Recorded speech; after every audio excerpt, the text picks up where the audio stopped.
How to find my Discord token. Hi everyone, I'm here to assist you today. Without any delay, let's jump right in.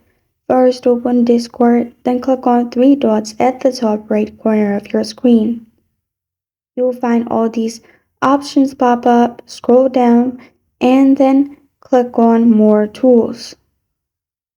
After that, click on Developer Tools, which is the last option. Then you will find this kind of screen pop up. At the top right, you will find two arrows beside network. Click on it, then click on application.